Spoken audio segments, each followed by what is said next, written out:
अस्सलाम वालेकुम and welcome to जोर का जोड़। आई होप आप लोग खैरियत से होंगे और अच्छे से अपना ख्याल रख रहे होंगे। Another day and another show, but just 2 more days left and then जोर का जोड़ T20 वर्ल्ड कप 2024 स्पेशल की हो जाएगी शुरुआत। So yes, we all are excited and we all are geared up for this big event, this marquee event of this year. So yes, आज जो है बहुत सारी बातें होंगी, मगर आज obviously we want to relive जो सारी सिचुएशन सिनेरियोज हुए। T20 वर्ल्ड कप का आगाज़ हुआ 2007 में पाकिस्तान टीम के साथ क्या हुआ क्या नहीं हुआ, एंड देन 2009, एंड किसको नहीं याद कि 2009 में फिर पाकिस्तान टीम के साथ क्या हुआ और क्या नहीं हुआ। सो उसको ज़रा रीलिव करेंगे, थोड़ा सा अपनी मेमोरीज़ को ताज़ा करेंगे, because the T20 world cup is right at the corner. उसके हवाले से आज हमारा फोकस होगा और डिस्कशन होगी। मैं हूँ सवेरा पाशा और मेरे साथ मौजूद हैं हाफिज़ मोहम्मद इमरान। और जिस तरह से सवेरा आपने 2 वर्ल्ड कप मुकाबलों का जिक्र किया है, 2007 और 2009। 2007 में पाकिस्तान जीत नहीं पाया, लेकिन उस वर्ल्ड कप में भी पाकिस्तान ने बहुत शानदार क्रिकेट खेली थी। अगर हम खिलाड़ियों की इनफरादी कारकर्दगी की बात करें, अगर टीम की इज्तिमाई कारकर्दगी के हवाले से बात करें,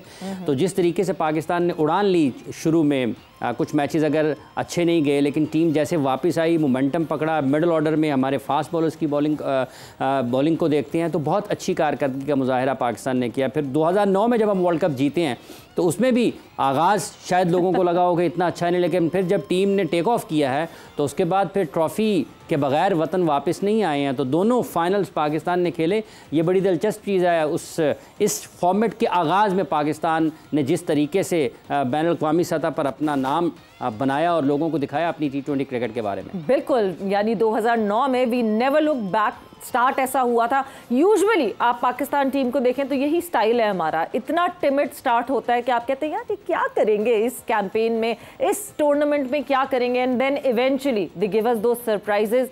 बड़ा इक्वेशंस लगा लोगों के इधर उधर, फिर semifinal and then go through. ये एक हमारी टीम का ट्रेंड रहा है, बट यस, उस ट्रेंड को हम लेकर आगे चल रहे हैं। एंड आई होप कि ऐसे हार्ट ब्रेक्स ऐसे जो है वो अब आने वाले T20 वर्ल्ड कप में ना हो, एक स्मूथ कैंपेन हो, और उस स्मूथ कैंपेन के साथ एक अच्छी कैंपेन रहे टीम पाकिस्तान के लिए इंशाल्लाह। So starting off with this memory round up of 2007 T20 world cup and 2009 T20 world cup. So सबसे पहले मैं खुशामदीद कहूँगी हमारे अपने लाला शाहिद खान आफरीदी को। लाला, अस्सलाम वालेकुम and welcome to the show. वालेकुम सलाम सवेरा, इमरान, उम्मीद है आप दोनों खैरियत से होंगे। बिल्कुल खैरियत से। लाला, ज़रा अब ना अपनी मेमोरीज़ को थोड़ा सा झंझोड़ लें, क्योंकि हम आपको वापस ले जाने वाले हैं 2007 में, उसके बाद 2009 में। सो याद करना शुरू कर दें किस्से, क्योंकि बहुत सारे किस्से पूछने वाले हैं। साथ ही साथ हमारे साथ जो है वो आज ज्वाइन इन करेंगे 2 और 3 ऐसे इम्पॉर्टेंट मेंबर्स उसी टीम के जो कि 2007-2009 में पाकिस्तान टीम में रिप्रेजेंट कर रहे थे। मिसबाउल हक, उमर गुल और सुहेल तनवीर, वो भी आज हमारे साथ मौजूद हैं। सो अस्सलाम वालेकुम and welcome to the show. और शुरू करते हैं गुफ्तगू का सिलसिला। तो लाला, सबसे पहले हाँ बिल्कुल शायद भाई, ये 2007 का अगर हम वर्ल्ड कप का जिक्र करते हैं, उसमें आपको क्या ख़ास चीज़ पाकिस्तान की टीम में थी जिसकी वजह से, या फिर आप जब आप वर्ल्ड कप का फ़ाइनल खेले हैं तो जाने से पहले भी कुछ था कि हम फाइनल तक जा सकते हैं? कोई ख़ास चीज़ क्या आपको उस टीम में नज़र आती है? देखिए, जो ख़ास चीज़ होती है वो लीडरशिप को मैं बहुत ज़्यादा ऊपर रखता हूँ, क्योंकि लीडर ये होता है जो टीम को एज ए यूनिट के तौर पे खिलाता है, और इंडिविजुअल परफॉर्मेंसेस होती हैं, रिस्पॉन्सिबिलिटीज़ होती हैं, जिसकी वजह से एक अच्छा यूनिट बन के सामने आता है और अच्छा परफॉर्म करता है। तो अगर 2007 की बात करें, मेरे ख्याल में शोएब मलिक ने बड़े अच्छे तरीके से टीम को लीड किया। सबको एक यूनिट का बनना वो सबसे इम्पॉर्टेंट चीज़ है कि आपस में प्लेयरों के दिल बने हुए हों और आपस में प्लेयरों का एक ही गोल हो, एक ही मकसद हो, और वो सिर्फ और सिर्फ जीत हो। तो उसके लिए होता क्या है कि जो सीनियर्स होते हैं या हर इंडिविजुअल लड़का, उसकी कोशिश ये होनी चाहिए या ये थी कि यार मैं परफॉर्म करूं, मैं टीम को जीतवाऊं। तो इसलिए इंडिविजुअल परफॉर्मेंस पे फोकस ज़्यादा था, एंड देन फिर वो जब आप रखते हो फिर टीम की जो एज अ टीम जो अचीवमेंट होती है वो आपको मिल रही होती है। तो यूनिटी मेन चीज़ है, आपस में सारे प्लेयरों का मकसद एक होना चाहिए कि हम आए किस लिए हैं यहाँ पे, तो वो सबसे इम्पॉर्टेंट है। बड़ी अच्छी यादें, अच्छा लीड किया शोएब मलिक अपने सीनियर्स को रिस्पेक्ट के साथ सबको साथ लेके चले, एंड देन सीनियर्स ने अपनी रिस्पॉन्सिबिलिटी ली, जिसकी वजह से मेरे ख्याल में बड़ा ज़बरदस्त पूरे टूर्नामेंट में बड़ी अच्छी क्रिकेट हमने खेली। मेरी अपनी इंडिविजुअल बड़ी अच्छी परफॉर्मेंसेस रही हैं बॉलिंग में ख़ास तौर पे, एंड देन फिर शोएब मलिक की कप्तानी बहुत अच्छी रही, मिसबाह, सुहेल तनवीर, उमर गुल, इंडिविजुअल हर प्लेयर ने बड़ा अच्छा परफॉर्म किया, जिसकी वजह से हम फाइनल में पहुँचे हैं। बट लाला, क्या 2007 में पाकिस्तान टीम की जो अच्छी परफॉर्मेंसेज हुई, क्या उसकी एक मेजर रीज़न ये भी थी बिकॉज 2007 में दुनियाई क्रिकेट से जो है वो आमना सामना हुआ T20 वर्ल्ड कप का, बट पाकिस्तान में तो मेरा ख्याल से बहुत अरसे से T20 क्रिकेट खेली जा रही थी, चाहे वो रमज़ान टूर्नामेंट हो, चाहे वो किसी और फॉर्म में हो। बिल्कुल बिल्कुल सवेरा, आपने बिल्कुल ठीक कहा, क्योंकि हम बहुत अरसे से, बहुत पता नहीं कब से 90s से मैं कहूँगा कि यहाँ पे पाकिस्तान में T20 रमज़ान फेस्टिवल होता था और हर जगह क्रिकेट खेली जाती थी, सिर्फ कराची में नहीं हर जगह खेली जाती थी, रमज़ान की रौनक होती थी वो, तो हमें पता था T20 फॉर्मेट का सही तरीका, एंड देन फिर क्योंकि हम डोमिनेट कर रहे थे T20 के अंदर, एंड देन फिर ज़ाहिर बात है फिर बाकी जो दुनियाई क्रिकेट है, बाकी जो ममालिक हैं, उन्होंने इस क्रिकेट को अडॉप्ट किया और उसके अंदर जितनी भी नई स्किल्स, उल्टे सीधे शॉट्स वगैरह सारे उन्होंने अपनी स्किल्स को डेवलप किया, एंड देन फिर बॉलर्स की अगर आप स्किल्स बात करें, स्लो वन, यॉर्कर्स वगैरह, जो भी नई चीज़ें आपको देखने की मिलती है मॉडर्न क्रिकेट के अंदर, ये T20 फॉर्मेट के बाद काफ़ी अवेयरनेस आना शुरू हो गई थी सारे प्लेयर्स को, और एज अ प्रोफेशनल उन सब ने अडॉप्ट की है इस चीज़ को। बिल्कुल। अब हम मूव ऑन करते हैं उस शख्स की तरफ, मिसबाह उल हक की तरफ, जो कि उस आखिरी मोमेंट पे वहाँ मौजूद थे, और मिसबाह मतलब फाइनल में एक वाहिद बैटर आप जो कि पिच पर उस वक्त लंबा खेले, मौजूद रहे, और उस बॉल के अलावा जिस पर आप आउट हुए थे, उसके अलावा क्या कहीं कभी भी डाउट हुआ कि ये नहीं हो पाएगा? 2007 में जब विकेटें गिर रही थी और जब लाला आउट हुए तो उस वक्त फाइनल में थोड़ा सा ऐसी सिचुएशन हुई कि लगा कि हाँ मुश्किल हो सकती है। उससे पहले तक ये था कि रन्स ऐसे हैं, ग्राउंड ऐसा है, बाउंड्रीज बड़ी छोटी हैं, स्पेशली स्पिनर्स के ओवर अभी पड़े हुए थे, और लेग साइड की जो बाउंड्रीज दोनों तरफ थी वो बड़ी छोटी थी, तो उम्मीद थी कि पूरे ओवर हम खेलेंगे और 20वें ओवर तक हम ले जाएंगे इसको, मैच को, तो हमारे बड़े चांसेस हैं जीतने के। और ये भी था कि हमारी जो बैटिंग लाइनअप थी, यासिर अरफात भी बैटिंग कर लेते थे, उसके बाद सुहेल को, दुनिया को तो इतना नहीं पता था, मुझे पता था कि सुहेल तनवीर अच्छा हिटर है और अच्छे शॉट वो मार लेता है, पर उमर गुल अच्छी खासी बैटिंग कर रहे थे, तो उम्मीद थी कि अगर मैं एंड तक ले जाऊं और मैं खड़ा रहूं एक तरफ से तो हमारा चांस बन सकता है। बट अल्लाह को कुछ और ही मंजूर था। मुश्किल पार्ट जो था वो हमने कर लिया, और जब बिल्कुल ही आसान था, एक शॉट दूर थे, तो वहाँ पे I just got out.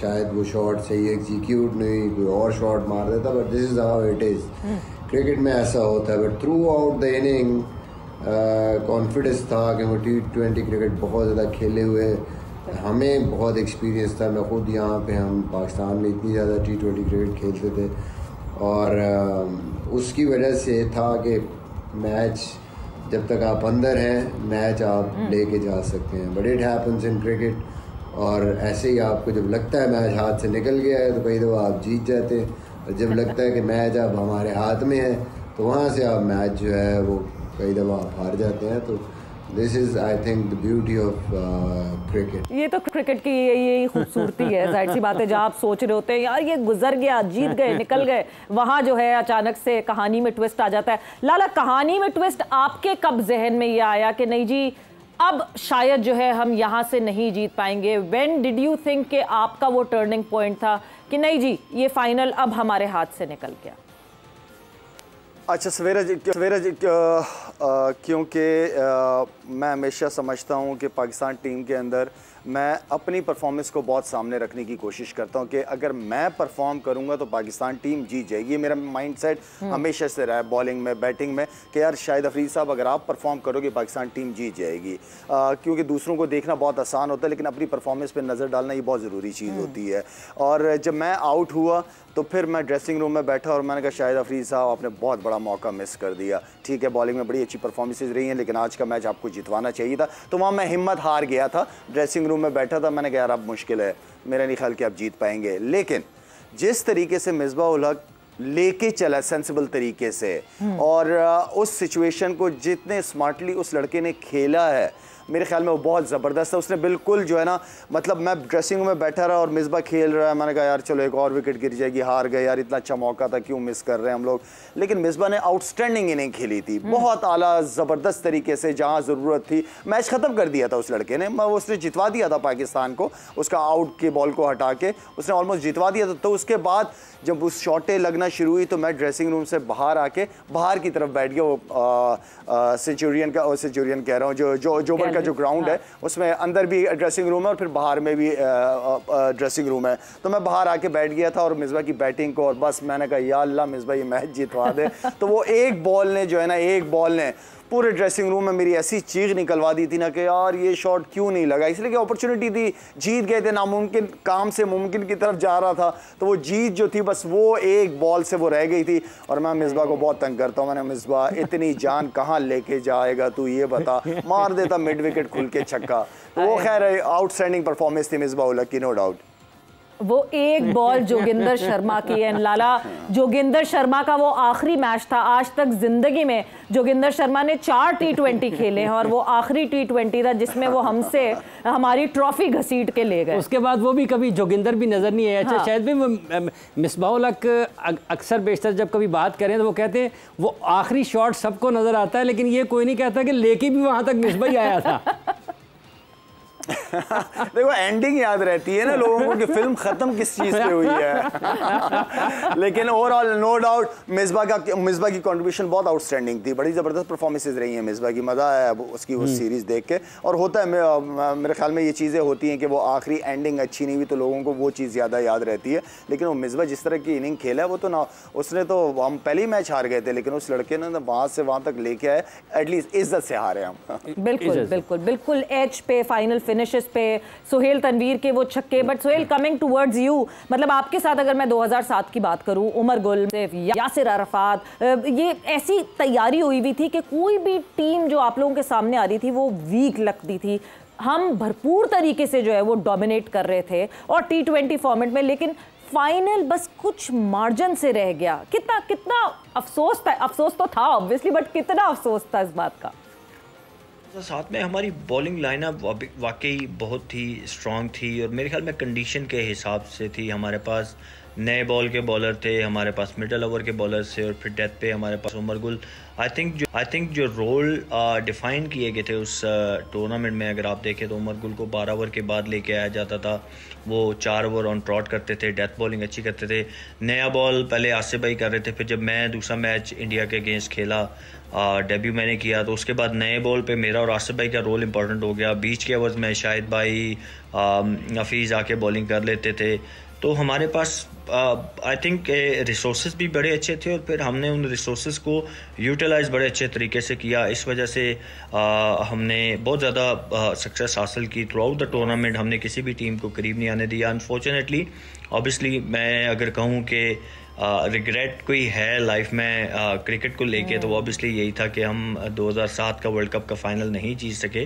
We were very close but yet bit far. वो कहते हैं ना कि फिनिशिंग लाइन को क्रॉस नहीं कर सके unfortunately, but it was a great campaign. हमने थ्रू आउट बहुत अच्छी क्रिकेट खेली and I feel proud to be part of that team. बिल्कुल, जिस तरीके से अभी सुहेल ने बताया है, तैयारियों के हवाले से आपने भी बात की है, तो शायद साहब जब हम 2007 को देखते हैं, आपको लगता है कि उस वर्ल्ड कप से पहले जो तैयारियां हुई थी बिल्कुल एक टूर्नामेंट को उसको जीतने के हिसाब से सामने रखते हुए, क्योंकि याद पड़ता है कि शायद आपने काकुल का कैंप भी किया था टीम ने और कुछ प्रैक्टिस मैचेस भी हुए थे, तो तैयारियों के हवाले से आपको कुछ याद पड़ता है कि किस किस्म की तैयारियाँ थी और उसका कितना फ़ायदा फिर जब आप टूर्नामेंट खेलने के लिए गए तो हुआ?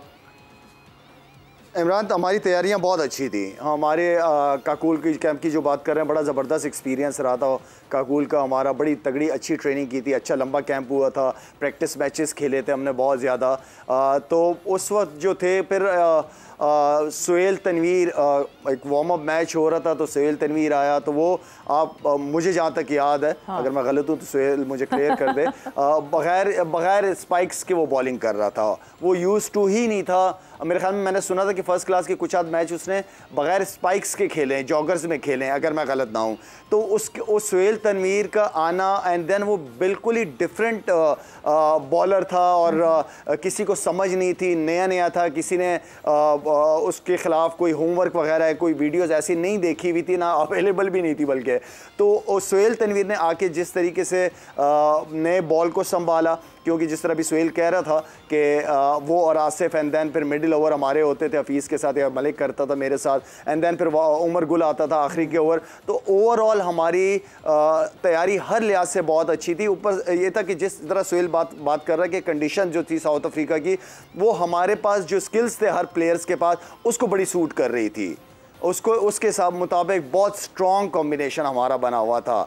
तो अगर आप परफॉर्मेंसेस देखें तो ओवरऑल सब ने बहुत ज़बरदस्त परफॉर्म करके फाइनल तक पहुंचा है। ऐसे नहीं कि जैसे 92 के वर्ल्ड कप में हुआ था या 2009 के वर्ल्ड कप में हुआ था कि आप हारे जा रहे हो और फिर कहीं जाके आपको ये टीम जीतेगी, ये हारेगी, फिर हमारा चांस बनेगा, वैसा कुछ नहीं था। तो हमारा तो 99 का वर्ल्ड कप देखें या ये वाला वर्ल्ड कप देखें, खैर वो तो ODIs था, हम कंटिन्यू बड़ी ज़बरदस्त परफॉर्मेंसेस देख के एंड देन फिर फाइनल में जो एंडिंग की बात कर रहा हूँ वो अच्छी नहीं थी। बिल्कुल, मतलब भरपूर उम्मीदें जो है ना वो हाइप पे बिल्कुल होकर और फिर वो ख्वाब चिकनाचूर है। जिस तरह सुहेल ने भी कहा कि यस, एक खलिश अगर दिल में रह गई है तो वो ये कि 2007 का वर्ल्ड कप फाइनल ना जीतना, T20 वर्ल्ड कप फाइनल। मगर उमर से भी पूछते हैं कि 2007 के वर्ल्ड कप के जब ऑब्वियसली इंडिया से बिल्कुल एक फाइनल, एक तो वर्ल्ड कप का फाइनल, उसके बाद फिर इंडिया से बिल्कुल एक फाइनल मार्जिन से हार जाना, उसका कितना अफसोस आपको हुआ? और क्या वो फाइनल था, क्या वो फाइनल की हार थी जिसकी वजह से 2009 का फाइनल जीतने का एक जज्बा आया कि नहीं जी वो पिछली दफ़ा नहीं कर पाए थे, इस दफ़ा करेंगे हम? ऑब्वियसली हर प्लेयर को दुख होता है, वो इतने बड़ी इवेंट का फाइनल जब आप हारते हो और फिर इंडिया से जब आप फाइनल हारते हो तो ऑब्वियसली अफसोस भी हुआ था, दुख भी हुआ था, क्योंकि through out the world cup हम बड़े ज़बरदस्त मैचेस हमने खेले, बड़ा अच्छा कैंपेन था हमारा। और फिर एक लास्ट टाइम पे फाइनल में, और वो भी ऐसे कि लास्ट मोमेंट पे जब आप मैच हारते हो तो दुख तो होता है। और मेरे ख़्याल से जहाँ तक आपने 2009 की बात की है तो बिल्कुल आप किसी भी फील्ड में जब अगर आप कामयाब होना चाहते हो और आप अपनी गलतियों से नहीं सीखते तो कभी भी कामयाब नहीं हो सकते। तो यही हमारे माइंड में था कि जो प्रीवियस जो गलतियाँ हमने की थी 2007 के वर्ल्ड कप में या फिर फाइनल में जो लास्ट टाइम पे हम फिनिश नहीं कर सके, तो उन गलतियों को रिपीट नहीं करना, उन गलतियों से सीखना है। और जिस तरह से हमारे वो जर्नी स्टार्ट हुई थी 2009 वर्ल्ड कप की, तो बड़ा ज़बरदस्त था। इनिशियली तो हमें इतना अच्छा स्टार्ट नहीं मिला, लेकिन बाद में जिस तरह का कम्बिनेशन हमारा बना और जिस तरह प्लेयर परफॉर्म कर रहे थे, हर बंदा चिपन कर रहा था, जो जिसको जहाँ पे भी मौका मिल रहा था, चाहे वो बॉलर हो या बैटर हो, हर बंदा ट्राई कर रहा था कि टीम के लिए परफॉर्म करे और अपनी तरफ से जो भी कंट्रीब्यूट कर सके कंट्रीब्यूट करे। और बस यही था, एक एक्स्ट्रा जज्बा ऑब्वियसली मिला था हमें कि जो 2007 का जो हम फाइनल हारे थे तो उन गलतियों से हमने सीखा और उसी की वजह से हमें 2009 में कामयाबी मिली। ठीक है भाई, मेरे ख्याल से अफसरदियों की बहुत सारी बातें हो गई, अफसोस की बहुत सारी बातें हो गई। 2007 यस, वो एक ऐसी फांस है हमारे दिल में जो शायद वक्तन फ़वक्तन चुपती रहेगी, मगर फिर आया 2009 और 2009 में मरहम लगा उस फांस को। एक ब्रेक पर जाएंगे और जब ब्रेक से वापस आएंगे तो वो जो 2009 की एक अच्छी मेमोरीज़ हैं, जाहिर सी बात है स्टार्ट अच्छा नहीं हुआ मगर यही है team Pakistan, you least expect with them और वो आपको कारनामा करके दिखा देते हैं, you most expect with them और वो दिल तोड़ देते हैं। ब्रेक पर जा रहे हैं, ब्रेक से वापस आएंगे तो 2009 की यादों को फिर ताज़ा करेंगे।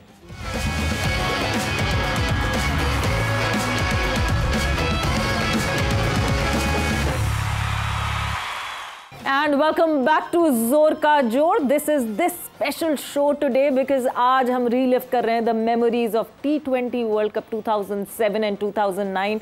We are in conversation with Shahid Khan Afridi, Misbah ul हक, उमर गुल and सुहेल तनवीर और यादों को ताज़ा कर रहे हैं। 2007 की हमने बात की, उस ज़ख़म की हमने बात की, मगर फिर उस ज़ख़म पे लगा मरहम 2009 में और लाला 2009 आया। और 2009 अगर मैं आपसे कहूँ कि 2007 और 2009 में क्या मेजर डिफरेंस था आपके हिसाब से क्या था डिफरेंस? मेजर डिफरेंस ये था कि 2007 हार गए थे, 2009 जीत गए। नहीं, एज अ टीम में क्या डिफरेंस था लाला? सवेरा 2007 क्योंकि हम कंटिन्यू अच्छे मैचेस जीत रहे थे, शुरू से हमारा कॉम्बिनेशन बड़ा ज़बरदस्त था। और जो 2009 की सिचुएशन थी वो आपको याद हो कि श्रीलंका की टीम पे अटैक भी हुआ था पाकिस्तान में अनफॉर्चुनेटली, और उसके बाद वो मायूसी काफ़ी ज़्यादा थी। तो मैं समझता हूँ कि 2009 के अंदर एक बहुत ही अलग किस्म का जज्बा था, और वो एक क्योंकि मैं हमेशा कहता हूँ कि लीडर का काम बड़ा अच्छा होता है और लीडर ही टीम को एक डायरेक्शन दिखाता है और इसी तरफ लेके चलता है। जिस तरह 2007 में शोएब मलिक ने बड़े अच्छी तरीके से लीड किया, सबको साथ लेके चले, इसी तरह यूनुस खान ने मुश्किल वक्त में टीम को बड़ा साथ को जेल किया। और अच्छी बात ये थी कि जो हम जितने सीनियर्स थे उन्होंने कप्तान को बहुत ज़्यादा सपोर्ट किया। अच्छा स्टार्ट नहीं था हमारा, बिल्कुल भी नहीं था, लेकिन वो जो हिम्मत थी और वो जो एक जज्बा था कि यार इस वक्त मुल्क में क्या है, कोई ऐसी कोई एंटरटेनमेंट नहीं थी, खुशियाँ नहीं थी, मायूसी बहुत ज़्यादा थी। तो हम आपस में टीम मीटिंग्स के अंदर जो बात करते थे वो यही बात करते थे कि यार हम अपनी एक जीत से जो है वो पूरी कौम को हम एक झंडे के नीचे लाके खड़ा कर देते हैं। हमारे पास ये परफॉर्मेंसेस ही हैं जो हम दुखी लोगों के चेहरों के ऊपर एक मुस्कुराहट लेके आते। तो ये वो चीज़ें हैं जिससे हम सीनियर्स बात करते थे मीटिंग में, यंगस्टर्स को, जूनियर्स को अपने साथ उठाते थे, लेकिन हम अपनी एग्जाम्पल लाजमी बताते थे, अपनी एग्जाम्पल लाजमी बनाते थे कि यार मैं कर रहा हूँ, मैं डाइव मार रहा हूँ, मैं अच्छी बॉलिंग कर रहा हूँ या मैं बैटिंग कर रहा हूँ, तुम कैसे नहीं कर सकते। तो हम सीनियर्स ने अपने साथ जो यंगस्टर्स थे उनके लिए एग्जाम्पल सेट कर रहे थे, अपनी परफॉर्मेंसेस से, सिर्फ बातों से नहीं, हम परफॉर्म करने की कोशिश कर रहे थे। तो वो हमारा जो ग्राउंड में उतरते थे, प्रैक्टिस सेशंस भी करते थे, वो हम मजाक नहीं करते थे, उसको सीरियस लेके चलते थे।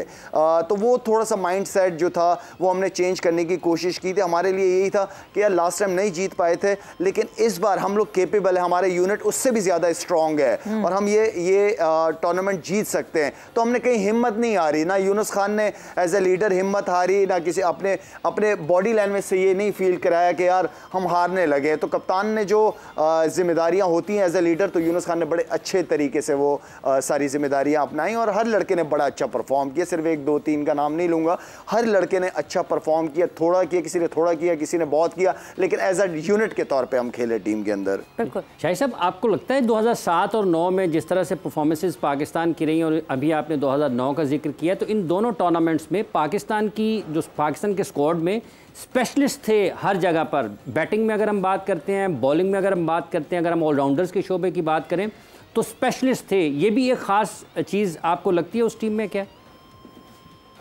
अब ये तो मेरे ख्याल में एक डिमांड है T20 प्लेयर्स की, और जो बॉलर्स थे वो पूरी तरह बॉलर थे, जो बैट्समैन थे वो चाहे हिटर हो, अगर मैं यहाँ कामरान अकमल की भी बात करूँ क्योंकि ओपनर की रिस्पॉन्सिबिलिटी बढ़ती है, उसने बहुत अच्छी बैटिंग की, अच्छे मौके पे उसने रन्स किए। इसी तरह शोएब मलिक की परफॉर्मेंस, कहने का मतलब है कि हर प्लेयर ने बड़े अच्छे तरीके से अपने रोल को अपनाया, जो जिम्मेदारियाँ उसको दी गई थी, जो एक्सपेक्टेशन मुझे और आपको थी, आप लोगों को जो देख रहे थे, उस पर पूरी तरह उतरे। और असल चीज़ ये थी कि जो टीम का जेल होना वो बहुत इंपॉर्टेंट है, क्योंकि वो कहते हैं कि हार में तो सारे अपना अपना क्रेडिट लेते हैं, लेकिन जब आप जीत में लेते हैं, लेकिन जब आप हारते हो तो सारे जो है एक दूसरे पे ब्लेम गेम। तो हमने ब्लेम गेम नहीं होने दिया। एक इशू हुआ था ड्रेसिंग रूम के अंदर, लेकिन हमने कोशिश की कि उस इशू को फ़ौरन ख़त्म कर दिया जाए और कोई गलत मैसेज ना जाए। अभी हम हारे नहीं हैं ये वर्ल्ड कप, तो हम लड़ तो सकते हैं ना, एटलीस्ट अपने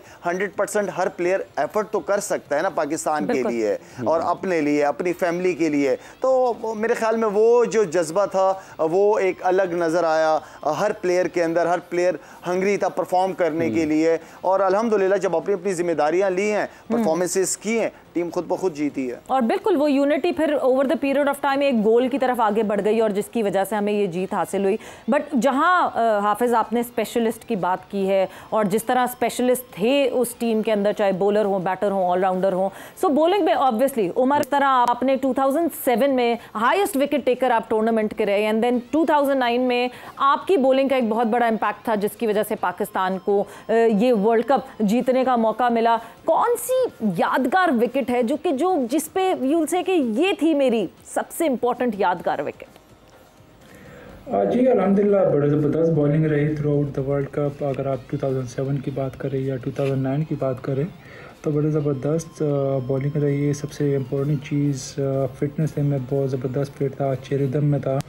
और सबसे इम्पोर्टेंट चीज़ जो है कि आप जब भी किसी इवेंट में जाते हो या कोई भी आप कोई किसी चीज़ को किसी गोल को अचीव करना चाहते हो तो आप उसके लिए टारगेट बनाते हो। तो मेरा भी यही टारगेट था कि इंशाल्लाह 2007 में जिस तरह मैं हाईएस्ट विकेट टेकर था तो 2009 में भी हाईएस्ट विकेट टेकर बनूँ, मैन ऑफ द सीरीज़ बनूँ, मैं टूर्नामेंट का बेस्ट बॉलर बनूँ। और बस यही मेरा गोल था कि जहाँ पे भी टीम की रिक्वायरमेंट हो, जहाँ भी कैप्टन मुझे कहे कि बॉल करने आओ, तो बस मैं रेडी था और बड़ा इंजॉय कर रहा था। सबसे इम्पोर्टेंट चीज़ है कि आप जब आप इंजॉय करते हो तो आप परफॉर्म भी अच्छा करते हो। और बस ही एक ज़बरदस्त कम्बिनेशन हमारा बना हुआ था। फील्डर सपोर्ट कर रहे थे, ऑब्वियसली जब बॉलर को फील्डर सपोर्ट करते तो आपको एक एक्स्ट्रा बूस्ट मिलता है। फील्डर्स का बड़ा अच्छा सपोर्ट था। कैप्टन ने बड़ा अच्छे तरीके से यूटिलाइज़ किया, बड़े ज़बरदस्त तरीके से मुझे यूज़ कर रहे थे। तो बड़ा ओवरऑल एक बड़ा ज़बरदस्त कैंपेन था हमारा और अल्लाह ताला ने हमें बड़ी कामयाबी दी। और मैं ये कह सकता हूँ कि ये हर प्लेयर के लाइफ में, करियर में एक ख्वाहिश होती है कि वो वर्ल्ड चैम्पियन बने और फिर वर्ल्ड चैम्पियन बनने के साथ साथ वो टीम के लिए परफॉर्म भी करें। तो मेरे ख़्याल से मेरे लिए बड़े ऑनर की बात है कि मैं दोनों वर्ल्ड कप में हाईएस्ट विकेट टेकर था और फिर स्पेशली 2009 में तो जो हम फाइनलिस्ट भी बने, हम चैम्पियन भी बने। और जहाँ तक आपने बेस्ट विकेट की बात की है तो टू बी ऑनेस्ट 2009 में तो कोई ऐसा बैट्समैन नहीं था कि जिसको आउट करके मुझे वो मेरा यादगार विकेट हो। लेकिन हाँ, ऑब्वियसली 2007 के वर्ल्ड कप में जो धोनी को जो मैंने आउट किया था तो वो काफ़ी आप कह सकते हैं कि एक यादगार विकेट है और काफ़ी मशहूर है। उसकी वीडियो अभी भी चलती है। जब भी सोशल मीडिया पे आप खोलते हो तो आपको वो विकेट, वो बेस्ट बॉलिंग आपको देखने को मिलती है। तो बस यही था जो धोनी को जो मैंने 2007 में आउट किया था वो मेरे ख्याल से मेरी यादगार विकेट थी। बिल्कुल जब उमर गुल बोल रहे होते हैं तो फिर फौरी तौर पर आपको वो वक्त याद आता है जब ये इनको बुलडोजर कहा जाता था। बुलडोजर फ्लैशबैक्स में जो है ना, और वो वाकई एमएस धोनी की विकेट, उस वक्त MS Dhoni was totally in a blooming form. Ranji से एक लड़का आया हुआ लंबे लंबे बालों वाला, और मतलब ही वाज टोटली, मतलब अब जो है ना वो जिस तरह he was blooming at that time, वाकई उस विकेट की काफ़ी वेटेज थी। मगर जब कैप्टनसी की बात की है, सोहेल मैं आपकी तरफ आऊँगी, लाला ने कैप्टनसी की बात की, उमर ने कैप्टनसी की बात की, एक इतने बड़े इंपॉर्टेंट टूर्नामेंट में कैप्टन का रोल बहुत इंपॉर्टेंट होता है। तो क्या खासियत थी, क्या खास बात थी यूनुस खान की कैप्टनसी में? ऐसा क्या उन्होंने जादू किया कि जो पिछले टूर्नामेंट में टीम एक बिल्कुल एक फाइनेस्ट मार्जिन से रह गई थी, वो इस दफ़ा वर्ल्ड कप जीत सकी? लीडर का रोल सबसे ज़्यादा इम्पोर्टेंट होता है क्योंकि उसने ही पूरी टीम को लेके चलना होता है। और यूनुस भाई वाज वेरी अग्रेसिव और वेरी क्लियर। आई थिंक अपनी थॉट्स में ही वाज वेरी क्लियर। और जो सबसे इम्पोर्टेंट रोल होता है लीडर का वो बिलीव पैदा करना, आई थिंक। और यूनुस भाई was very successful in that terms कि उन्होंने हमारी पूरी टीम के अंदर एक बिलीव पैदा किया था कि यार वी कैन डू इट। 2007 में हमने बिल्कुल तकरीबन वही टीम थी सारी और वी न्यू कि हम थोड़ा सा शॉर्ट रह गए थे। तो वो डिस्कशन भी जो है वो ड्रेसिंग रूम में चलती रहती थी यार कि 2007 में फ़िनिश नहीं कर सके, अभी हमने फ़िनिश करना है। और वो बिलीव था हमारे अंदर, यूनुस भाई ने पैदा किया था कि यार हाँ वी आर गुड इनफ और we can do it and we will do it. और वो एंड पे फिर रिज़ल्ट आपने देखे कि 2009 का वर्ल्ड कप हमने देखिए। ये कप्तान के ऊपर बहुत ज़्यादा जिम्मेदारी, जितनी अभी शाहिद साहब ने इस प्रोग्राम में गुफ्तगू की है, कप्तान सबसे ज़्यादा अहमियत रखता है। 2007 की अगर बात हो, जब शुएब मलिक का जिक्र आता है, जब फिर 2009 में हम जीते उस वक्त भी कप्तान का किरदार सबसे ज़्यादा अहम दिखाई दे रहा है, जिस तरह सुहेल ने भी जिक्र किया है। और इस मरतबा फिर जब हम 2024 में जा रहे हैं तो नजरें फिर कप्तान पर ही होंगी कि वो इस मरतबा क्या करते हैं। एग्जैक्टली, पूरी नजरें कप्तान पे होंगी। लाला, यूनुस खान की जब हम बात करते हैं, मतलब अगर बहुत टाइम हो गया ऑब्वियसली, मगर 2009 की फाइनल की कोई पेप टॉक आपको याद है कि यूनुस खान ने हडल में सबको लिया और कोई बात की हो? वो क्या ज्यादा बोलते थे टीम से, या एक छोटी सी एक बात करके जस्ट कम्युनिकेट कर देते थे? वो क्लियर मैसेज देता था। वो ज़्यादा लंबी मीटिंग या ज़्यादा लंबी बातें, मेरा नहीं ख्याल कि वो, मैंने कभी उसको नहीं सुना कि बहुत लंबी बातें कर रहा हूँ। वो मेन बात करता था और उसका बिलीव बहुत स्ट्रॉन्ग था। मैं क्योंकि मैं नीचे नंबर पे बैटिंग करता था, तो यूनुस ने मुझे कॉल की कि लाला आप मिलना है। मैंने कहा आ जाओ, बिल्कुल। मुलाकात हुई इसके साथ और उसने मुझे कहा कि लाला मैं चाहता हूँ कि आप ऊपर नंबर पे बैटिंग करें। मैं तो अंदर से खुश हो गया। मैंने कहा यार यूनुस खान, ये तो मेरी दिल की बात कर दी। मैं तो चाहता ही ये था कि मैं ऊपर नंबर पे खेलूँ, वो नीचे का तो फ़ायदा ही नहीं है। तो वो जो डिसीजन उसने लिया और वो जो कॉन्फिडेंस यूनुस खान ने मेरे ऊपर दिखाया एंड देन मैंने उसका जो रिस्पांस दिया, वो बहुत इंपॉर्टेंट चीज़ है। और कप्तान की जब सपोर्ट होती है किसी के साथ, तो वो और कप्तान का जो कॉन्फिडेंस होता है और उसका जो बिलीव होता है किसी प्लेयर के ऊपर, एंड देन वो उस प्लेयर के ऊपर जिम्मेदारी आती है कि कप्तान की उस कॉन्फिडेंस, उस बिलीव के ऊपर पूरा उतरे। तो आई मीन कि वो डिसीजन लेते हुए डरता नहीं था, वो अपना डिसीजन क्लियर लेता था। अगर उसको कोई चीज़ समझ नहीं आ रही होती थी तो एक आधा दो प्लेयरों से वो मशवरा करता था। तो आई थिंक एक कप्तान का जो काम है वो क्लियर होना चाहिए। वो उससे जो डिसीजन लेना है ना, उसकी जो टीम का काम है कि उस डिसीजन को फॉलो करना है, उसको सेकंड करना है और उसी तरह करने की कोशिश करना है जो लीडर की कॉल है। बिल्कुल बिल्कुल। आगे बढ़ते हैं तो फिर 2009 की हम बात जब कर रहे हैं तो मिसबाहुल हक हमारे साथ है। मिसबाह, आप ये बताइएगा कि जब हम 2007 को देखते हैं, उसका फाइनल देखते हैं, बिल्कुल आपने एक बड़ा मुश्किल वक्त था जब पाकिस्तान की टीम की विकटें गिरी हुई थी, आप फाइनल के लिए फाइनल में बैटिंग के लिए आए और फिर 2009 हमारे सामने जब आता है तो 2009 को भी देखते हैं, उस वक्त भी आप टीम का हिस्सा थे। तो किस लम्हे में 2009 के फाइनल में आपको लगा कि चीज़ें सारी की सारी पाकिस्तान के ना काबू में है, ये मैच ये 2007 वाली दोहराई नहीं जाएगी बल्कि अब नहीं निकलेगा हाथ से अब तारीख रकम होगी यहाँ पर? 2009 में जब हम स्ट्रगल कर रहे थे इनिशियल स्टेजेस पे, जैसे ही हमें पता चला कि हम क्वालिफाई कर गए हैं सेमीफाइनल में, वी वर वेरी कॉन्फिडेंट और कोई शक नहीं था। टीम को ऐसे लगता था कि इस स्टेज से अगर हम सेमीफाइनल में पहुंच गए हैं तो अब जो है इंशाल्लाह हम लोग जो है इसको जीतेंगे, अच्छा परफॉर्म करेंगे। और फिर मुझे लगता है कि जो अपोजिशंस भी थी, साउथ अफ्रीका, थोड़ा सा हमें साइकोलॉजिकल एडवांटेज था और जिस पिच पे मैच था हमें था कि स्पिन को यहाँ पे हेल्प मिलेगी। और सेमीफाइनल जीतने के बाद फिर जो फाइनल में भी आए तो श्रीलंका के गेम्स में मुझे लगता है साइकोलॉजिकली को इतना ज़्यादा प्रेशर हमारे पे नहीं था और हम जिस तरीके से क्रिकेट खेलते हुए आ रहे थे और जैसे टीम फॉर्म में आई, जब एंड में हम आए तो हम बहुत कॉन्फिडेंट थे एज ए टीम के इंशाल्लाह जो है हम अच्छा करेंगे और जीतेंगे। बट उस पर्टिकुलर अगर फाइनल की बात करूं तो हमने स्टार्ट बहुत अच्छा किया। स्टार्ट में जो विकेटें ली उसके बाद वो सेल्फ बिलीव और ज़्यादा बढ़ता गया। फिर श्रीलंका ने अच्छा रिकवर किया, एक फाइटिंग स्कोर जो पार स्कोर तो नहीं था उससे कम था, बट एक समहाउ फाइटिंग टोटल आप कह सकते हैं कि जिस पे एक गेम बड़े मैच में बन सकती थी वो किया। लेकिन जब हमारी बैटिंग स्टार्ट हुई तो कामरान अकमल ने और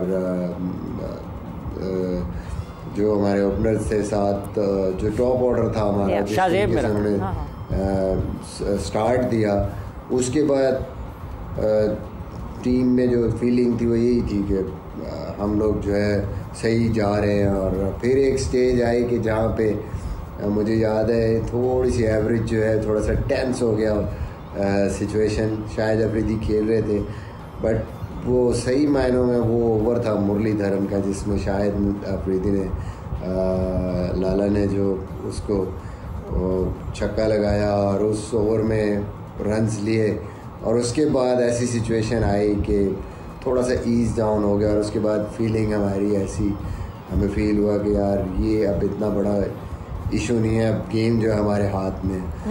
And then obviously the way Shahid Afridi played in semi-final and final, I think वो टोटल जो है पूरा मैच को कंट्रोल किया, फिर बड़ा ज़बरदस्त उसको फिनिश किया है। इसमें उड़ाना के ओवर में वो एक फुल टॉस भी होगी, नो बॉल हो गया और उसमें भी बाउंड्री आई। शुएब मलिक और वो इतने एक्सपीरियंस प्लेयर थे, दोनों के बड़े कॉन्फिडेंट थे हम बाहर के सिचुएशन हमारे कंट्रोल में। सो मेरे ख्याल में वो फाइनल में समहाउ थ्रू आउट कंट्रोल हमारा रहा उस मैच में। थोड़ी देर के लिए श्रीलंका मैच में आई, बट उस जो मुरलीधरन का ओवर था जिसमें वो लाला ने अटैक किया उनको, that was I think the defining moment जिस पे हमें पूरी तरीके से एक बिलीव आ गया कि now the game is in our control. बिल्कुल भाई, बड़ा टफ लाला मुरलीधरन को हैंडल करना, और वाकई मुरलीधरन पे अगर चार्ज कर दे तो वो ऑब्वियसली डगआउट में जो बैठे हुए प्लेयर्स होंगे उनका कॉन्फिडेंस ही अलग होगा। सवेरा मुरलीधरन नो डाउट दुनिया का बड़ा टॉप क्लास बॉलर रह चुका है, लेकिन मुझे कभी भी उससे कभी कोई प्रॉब्लम नहीं रही। मेरे लिए क्योंकि जब आप समझ जाओ कि दूसरा बॉल उसका किस तरह होता है, आपकी अगर बॉल के ऊपर नज़र होती है तो आप मैनेज कर लेते हो ऑफ स्पिनर को बहुत इजी तरीके से। आई नो दुनिया के लिए बहुत बड़ी थ्रेट थी, लेकिन मैं जब भी खेला हूँ उसके खिलाफ ODIs या T20 मैंने हमेशा उसको अटैक ही किया है। और क्योंकि उसकी जो स्ट्रेंथ है वो बाहर वाला बॉल है, बाहर वाला बॉल जब आप समझ जाते हो तो फिर इजी हो जाता है मैनेज का। और नो डाउट दुनियाई क्रिकेट का टॉप बॉलर रह चुका है वो। बिल्कुल। खैर लाला, जाते जाते क्योंकि वक्त का मुकाबला सख्त, आज जो है पाकिस्तान ने अपना चौथा T20 इंटरनेशनल खेलना है इंग्लैंड के खिलाफ, और this is the last match, और फिर पाकिस्तान टीम जो है वो फ्लाई करेगी वर्ल्ड कप के लिए USA and then West Indies. क्या हम अभी एक्सपेक्ट करें, क्या टीम ये फाइनल मैच खेले और बस वेदर सीरीज़ अपने नाम नई नाम, बट ये सोच के जाए कि एक पॉजिटिव तरीके से वर्ल्ड कप में अपेयर होना है? सवेरे देखें, अगर हम इस यहाँ की कंडीशन को, इंग्लैंड की कंडीशन को अगर हम वेस्ट इंडीज़ से मिलाएंगे तो वो मेरे ख्याल में ज़्यादती वाली बात है। यहाँ की कंडीशन डिफरेंट है, टीम बहुत स्ट्रॉन्ग टीम है, इंग्लैंड की टीम बहुत स्ट्रॉन्ग टीम है, अपनी कंडीशंस को अच्छी तरह जानती है। मैं तो कहता हूँ कि बस मैच जीतेंगे तो कॉन्फिडेंस के साथ ही वर्ल्ड कप के लिए जाएंगे। एक बड़ी टीम को उनकी कंडीशन में हरा के आप जब जाते हो नए उसके अंदर, एंड देन फिर मेरे ख्याल में उससे कॉन्फिडेंस काफ़ी बिल्ड होगा। ठीक है लाला, बहुत बहुत शुक्रिया for your time. Thank you Misbah and thank you Umar, आप लोग सबका बहुत बहुत शुक्रिया फॉर ज्वाइनिंग इन। वक्त यहाँ पे ख़त्म हो गया है। Team Pakistan would be in action in few hours. It would be the 4th and final T20 England versus Pakistan. सवेरा और हाफिज़ को इजाज़त दीजिए, अपना बहुत ख्याल रखिएगा। कल आपसे मुलाकात होगी। टेक केयर, बाय बाय, अल्लाह हाफिज़।